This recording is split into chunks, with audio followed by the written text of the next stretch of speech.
Hey, this Christmas party is getting a little too quiet. I think it's time we liven it up with my favorite Christmas gift, Mr. Microphone. Hey, what's that? Well, you set the dial on your FM radio and testing. Hey, I'm on the radio! These kids are having a fabulous time with Mr. Microphone, the cordless microphone that actually puts your voice on the radio. There are no attaching wires, so you're free to move around.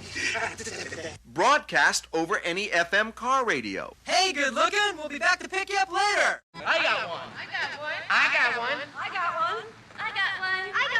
got a Mr. Microphone and I love it. It's practical and great fun for the whole family. And it's only $14.88. Mr. Microphone, buy 2 or 3, they really make great Christmas gifts.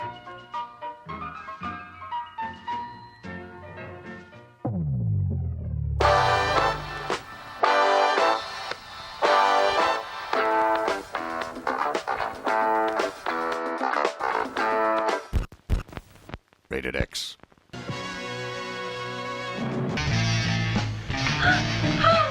An innocent housewife and her crippled husband became the victims of their lust. Girl. On I-95, WXGI, Richmond, Virginia.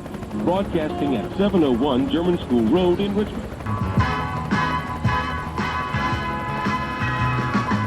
My heart was a lonely heart.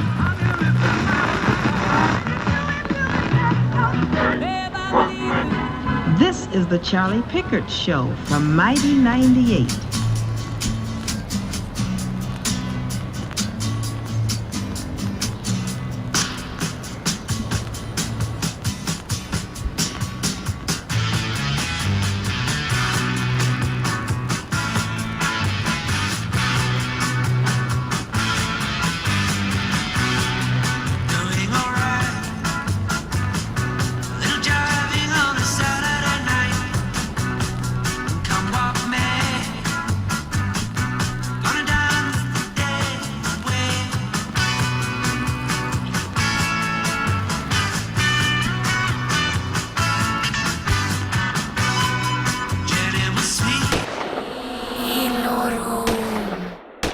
It was on a Friday night, just after 11. The popular local disc jockey, Johnny Gallagher, known to his friends as Johnny G, was doing his regular gig, playing bass in a country and western band in a shitty little bar just outside of town. When during a break in his set, he stepped outside to get a breath of fresh air, and he disappeared into thin air, like a ghost. A fucking hillbilly ghost. Left his guitar leaning up against the wall, even before he got to enjoy the complimentary groupies, and everybody knew there was something wrong. His own bandmates would joke if Johnny's not on the bass, an old broad sitting on his face. Johnny G and his Lincoln Continental were gone. Richmond, Virginia, in the late 70s, was experiencing an unprecedented crime wave. Murder, rape, robbery. You know the score. The numbers hadn't been so high since the Civil War, so a lot of people thought it didn't look good for Johnny and were holding off buying him a Christmas gift. The next day, some teens found his car abandoned down by the old paper mill with his pants laying there on the ground. And they didn't want to open the trunk because the smell was so bad. And they figured it was most likely Johnny G, rotten in the Virginia heat, a meal to the maggots. But when they popped it open, surprisingly, it weren't the disc jockey's body. It were a bag of rotted steaks. I guess the player figured he were going to get lucky that night, and he had a bottle of wine and steaks in the back. And those steaks would never be eaten. Well, at least not by Johnny G, but by the maggots. Cops also found shit in the trunk. Meaning someone shit in the trunk, and his CB radio was missing. So unless he took a dump in his trunk, then took his CB player with him to go for a swim, then there was definitely foul play. But if cops were wondering, they didn't have to wonder for long, because it was 2 days later that Johnny G was found face down with a bullet in his head. Naked, except for one sock. A jealous husband? A menage a trois gone wrong? Who can say? But there's one thing for sure. That bottle of eau de toilette that Johnny kept in his left-hand pocket, well, it didn't do him too well. A manhunt stretches over the Virginia and North Carolina border. 150 armed law enforcement officers from 5 different agencies Post guard every 50 to 100 yards looking for the fugitive. I was sure they were going to kill us. Really. They were nice kids to me. I want to talk to the governor. It was 8 years earlier that Orlean Christian was in her backyard, hanging her laundry. An old woman who was not the most popular of neighbors, an old busybody. And she was known to have a bad heart. So when they found her with her skull cracked open, they didn't pay it, much no never mind. They figured her heart had just given out and she'd fallen onto a concrete step. The funeral director was cleaning her up at the meat shop preparing for burial. He discovered that there were a hole underneath her arm, and when cops further investigated, they realized that the old crow had been shot, and it weren't exactly from natural causes as she fell headfirst onto that step. So when they checked the autopsy report and the direction that the bullet entered, it didn't take them long to figure out which house it came from, and they paid a visit to the Briley family. When they asked the parents if anyone in the house owned a gun, and who slept in the room upstairs, they said it was their 16-year-old son, Linwood. And when they questioned the kid about the shooting, he didn't even deny it, nonchalantly told them he didn't see what the big deal was. She was old and had a heart condition, was gonna die anyways. Which, although a sound argument, it would hardly hold up in a court of law. Linwood went before a judge for his crime, and although showing zero remorse, he was only given 1 year. By all accounts, Linwood liked prison life and fit right in. And he was released 3 days after his 17th birthday. Waiting outside the gates to pick him up was his father and his 2 younger brothers. By all accounts, the parents were good people, but their kids were not. Violent, bullies, the whole neighborhood were terrified of them. They'd just as soon as say hi to you than give you a whooping. And while other kids had cute puppies and kittens for pets, the Briley brothers had tarantulas, poisonous snakes, and a matter of other carnivorous creatures, with the highlight of that day being a live mouse or a baby bunny devoured. Who the fuck kills a baby bunny?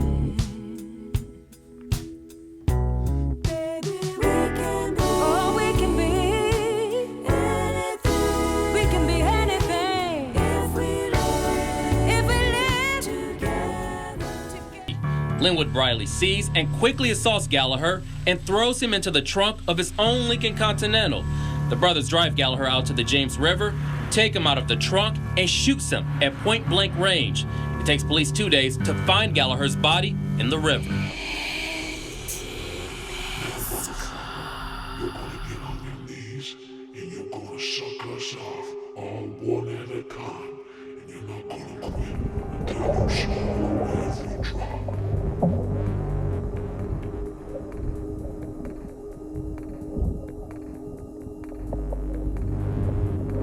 Parents, who were good, God-fearing folk, admitted they'd lost control of their sons and had now taken to deadbolting their bedroom door shut at night, with their youngest son, Anthony, only 15 years old when he committed his first armed robbery, shooting and wounding a cop. Because he was a juvenile, he only served 6 months. They knew that they were no longer in control and that the animals were now running the circus. It was only 3 weeks after the youngest brother, Anthony, had got out of jail for armed robbery that the 3 brothers, along with a neighbor, 15-year-old Duncan Meekins, set out on a Monday afternoon. And why they chose the address that they chose, I guess we'll never know, because no one's squawking. But what we do know is they knocked on the door, pretending their car had broken down and needed to use the phone. So I unlocked the screen door. When I did that, man, he threw his hand in there, pulled it open, pulled a gun on me. Get your ass back in there. Then after beating the old man, they tied him up on the bed and raped his wife right beside him, then got to work looking for valuables in the house. They took the clothes down and put them under that table, shot lighter fluid on the clothes. And they set the place to burn. Started that on fire. A fire over here and a fire there. So they left you to die? Yeah, they did, right.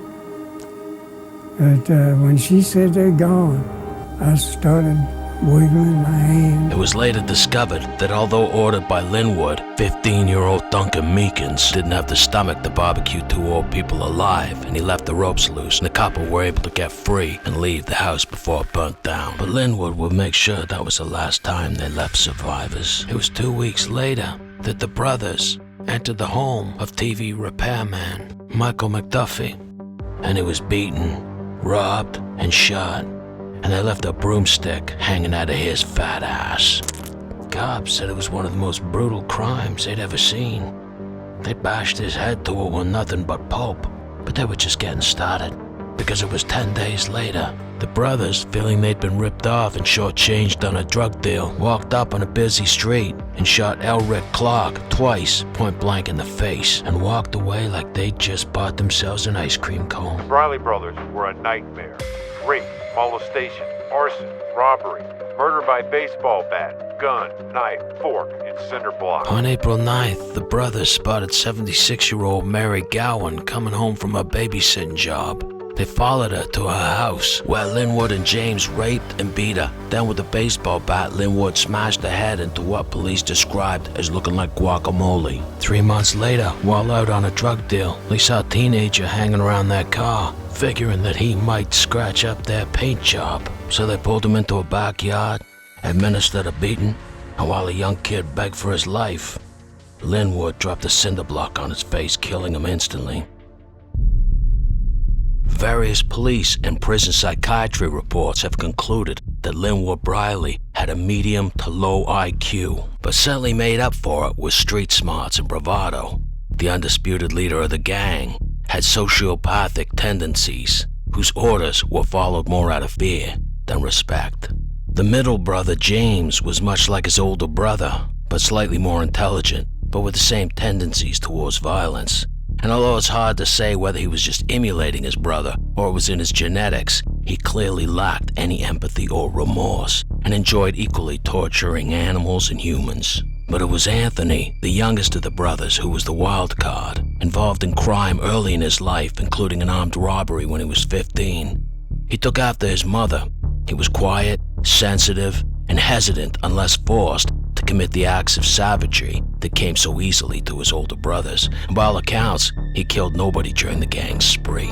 Duncan Meekins, on the other hand, at only age 15, was the youngest of the gang. Growing up living next to the brothers, he clearly idolized them, but like the youngest brother, he had to be bullied into partaking in the crimes and was not present at all the killings. It was the soft-spoken Meekins who would eventually turn state evidence against the older 2 brothers, cutting a deal with the prosecution. But hold on a second, we're getting ahead of ourselves. Johnny G was getting himself some fresh air when Linwood punched him several times in the face and dropped him inside of his own trunk, drove him down to the river, forced him to get naked. Then at gunpoint, Linwood and James ordered him to give him blowjobs. And you know what happened next. It was on September 30th that 62-year-old nurse Mary Wilfong was followed home and surrounded on the entryway of her building. And Linwood Briley beat her to death with a baseball bat and then jerked off on her face. While the other 2 brothers went inside and looked for valuables. It was only 5 days later, and now on a roll, a block away from the Brileys' home, that the brothers broke into the residence of a 71-year-old blind woman named Blanche Page and a 59-year-old lodger, Charles Garner, both of them raped and beaten. Yeah, that's right, they raped an old guy, which is fucking gross. The old blind broad was bludgeoned to death, and I guess she never saw it coming. But Garner, on the other hand, was stabbed to death by various kitchen utensils. Scissors, knives, an electric turkey cutter. Cops noted that when they found the body, he had a fork sticking out of his forehead. The city of Richmond were now in the state of terror, because people were being raped, fucked, and tortured, and all before dinner time. But everyone agrees that the gang's last murders will be their most brutal. Witnesses testified that on October 19th, late in the afternoon, the Briley brothers were hanging out in front of their house. Sometimes friend and acquaintance Harvey Wilkinson, who lived a few doors down, saw them outside drinking, and knowing that often meant trouble, he went into his house and locked the door. But the brothers saw him do this, which attracted them like a retard to a dropped ice cream on the floor. So a few moments later, the brothers were on the Wilkinsons' porch. Fearing what they may do if he said no, Harvey let them enter. Once inside, they duct taped, then beat Harvey. Then, in front of his 5-year-old child, they raped and sodomized his 5-month pregnant wife. When the 5-year-old child, laying on the couch, wouldn't shut up, Linwood put a bullet through his skull at close range. And while Harvey watched and sobbed, James Briley put a bullet into his wife's head so the kid wouldn't be alone. It was then that Linwood handed Meekins a shotgun and told him he'd yet to participate and ordered him to execute Harvey, to which he complied. Police officers saw the gang running from the area. The family was found later with 4 days worth of rot, and the gang was arrested.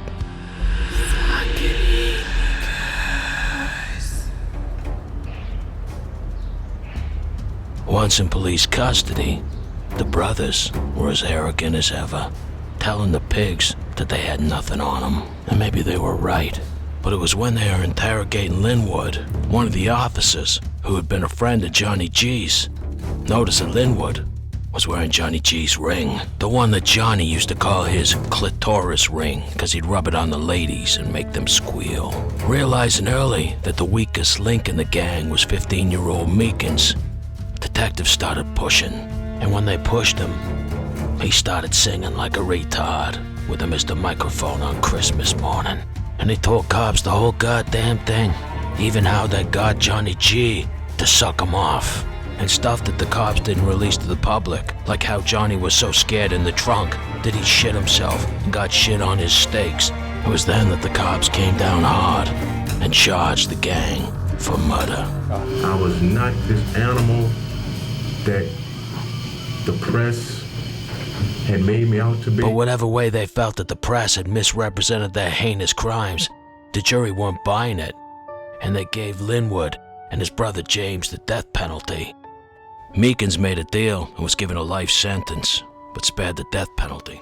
The youngest brother, Anthony, who was never a trigger man, was given a life sentence with the possibility of parole.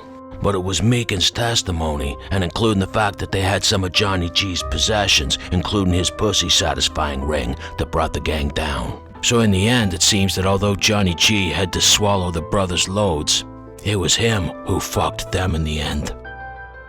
But Linwood and his brother James weren't gonna go to the chair that easily. And shortly after their incarcerations, they overpowered guards, put on their uniforms, and literally walked the fuck out of prison. A manhunt stretches over the Virginia and North Carolina border.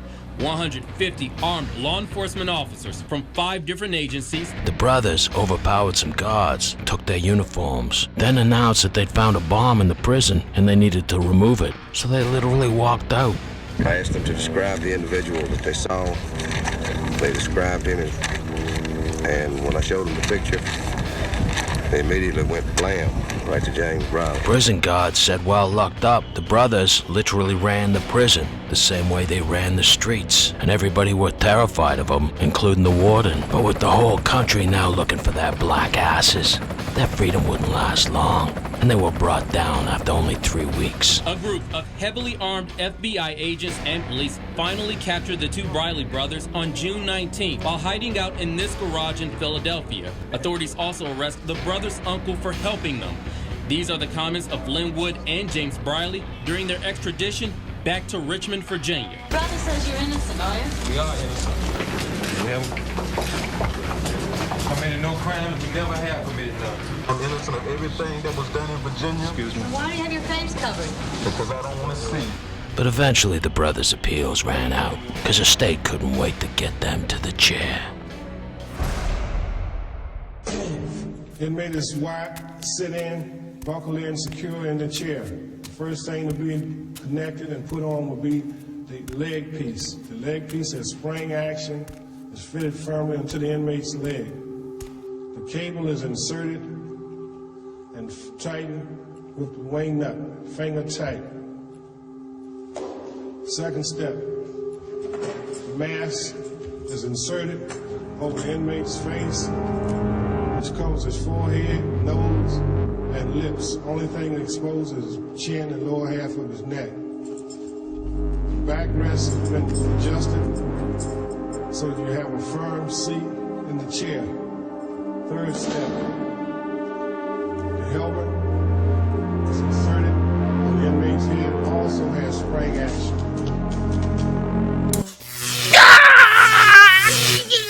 Goddamn motherfucking shit.